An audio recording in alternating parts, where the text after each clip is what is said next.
Assalamualaikum warahmatullahi wabarakatuh. Yang terhormat Pak Supriyanto SPDI MPD, kami dari kelompok 3 akan membahas tentang cabang-cabang dalam filsafat.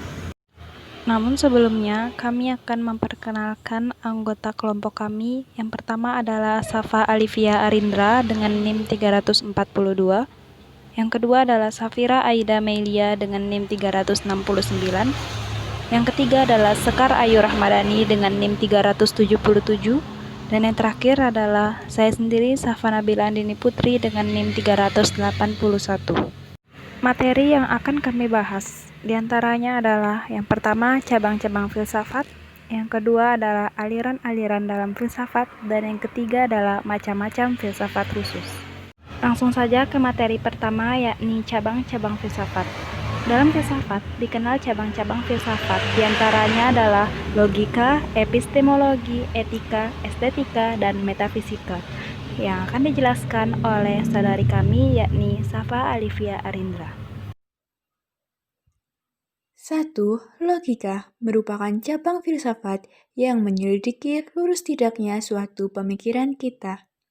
2. Epistemologi merupakan bagian filsafat yang menerangkan tentang terjadinya pengetahuan, sumber pengetahuan, asal mula pengetahuan, batas-batas, sifat, metode, dan kesahihan pengetahuan.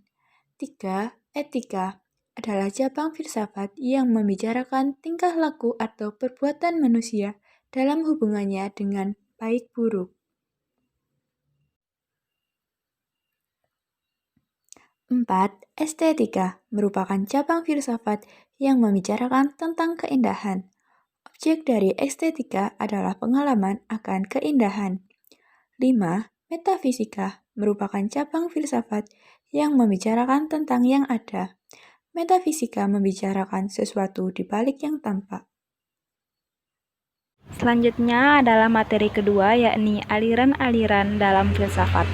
Aliran dalam filsafat manusia yang paling tua dan terbesar yaitu materialisme dan idealisme.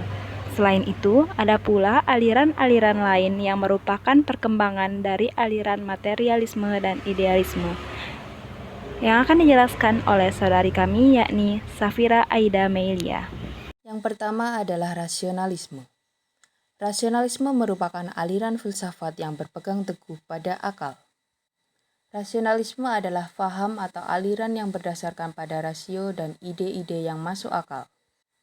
Zaman rasionalisme berlangsung dari pertengahan abad ke-17 sampai akhir abad ke-18, di mana pada zaman ini hal yang khas bagi ilmu pengetahuan adalah penggunaan daya akal budi atau rasio untuk menemukan kebenaran. Yang kedua adalah empirisme. Aliran ini menjadikan pengalaman sebagai sumber pengetahuan. Aliran ini beranggapan bahwa pengetahuan diperoleh melalui pengalaman dengan cara observasi penginderaan. Pengalaman merupakan faktor fundamental dalam pengetahuan. Ia merupakan sumber dari pengetahuan manusia. Empirisme berasal dari kata Yunani empiris yang berarti pengalaman indrawi. Karena itulah empirisme dinisbatkan kepada faham yang memilih pengalaman sebagai sumber utama dalam pengenalan, baik pengalaman lahiriah yang menyangkut dunia maupun pengalaman batiniah yang menyangkut pribadi manusia. Pada dasarnya aliran ini sangat bertentangan dengan rasionalisme. Yang ketiga adalah positivisme. Positivisme merupakan aliran filsafat yang bersifat faktual. Aliran ini menjadikan fakta-fakta sebagai dasar dari kebenaran. Menurut aliran ini, satu-satunya pengetahuan adalah ilmu, dan yang dapat dijadikan objek pengetahuan hanyalah fakta. Yang keempat adalah kritisisme. Kritisisme merupakan aliran filsafat yang melakukan penyelidikan terhadap rasio beserta batasan-batasannya. Yang kelima adalah idealisme. Idealisme merupakan aliran filsafat yang percaya bahwa sesuatu yang konkret hanyalah hasil dari pemikiran manusia. Yang keenam adalah naturalisme. Naturalisme merupakan aliran filsafat dari hasil berlakunya hukum alam fisik. Menurut aliran ini, setiap manusia yang lahir ke bumi membawa tujuan yang baik, dan tidak ada seorang pun yang membawa tujuan buruk. Yang ketujuh adalah materialisme. Materialisme merupakan aliran filsafat yang menghakikatkan materi sebagai segalanya. Aliran ini menganggap bahwa di dunia ini tidak ada hal lain selain materi. Yang kedelapan adalah intuisionisme. Aliran filsafat ini menganggap bahwa intuisi sebagai sumber pengetahuan dan kebenaran.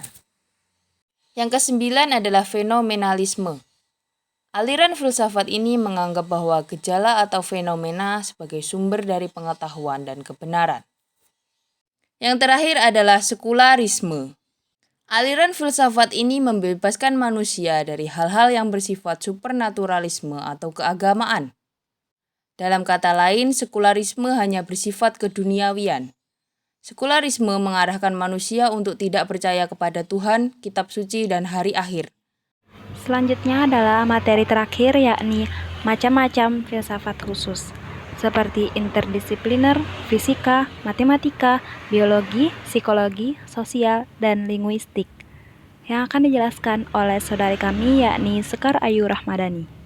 Yang pertama ada interdisipliner, yaitu ilmu yang mengkaji hubungan atau interaksi intensif antara satu atau lebih disiplin. Yang kedua ada fisika, yaitu bertujuan untuk mencari tahu serta mengembangkan ilmu fisik atau fisika. Yang ketiga ada matematika, yaitu ilmu yang bertujuan untuk merefleksikan serta menjelaskan hakikat matematika. Yang keempat ada biologi, yaitu ilmu yang mengkaji tentang alam, mencakup manusia, hewan, dan tumbuhan, serta interaksi dan perubahannya dalam setiap aspek. Yang kelima ada psikologi, yaitu bertujuan untuk membantu berpola pikir kritis dalam menilai sifat manusia. Yang keenam ada sosial, yaitu mempelajari hakikat sosial kemasyarakatan atau hubungan interaksi manusia antara satu individu dengan individu lainnya. Yang ketujuh ada linguistik, yaitu ilmu yang mengkaji bahasa, tutur, serta komunikasi yang dilakukan manusia sebagai bentuk ekspresi. Berikut adalah data referensi yang kami gunakan untuk menyusun PowerPoint ini. Demikian presentasi dari kami. Diharapkan agar video ini dapat diterima dengan baik. Terima kasih atas perhatiannya dan mohon maaf atas segala kesalahan kami. Wassalamualaikum warahmatullahi wabarakatuh.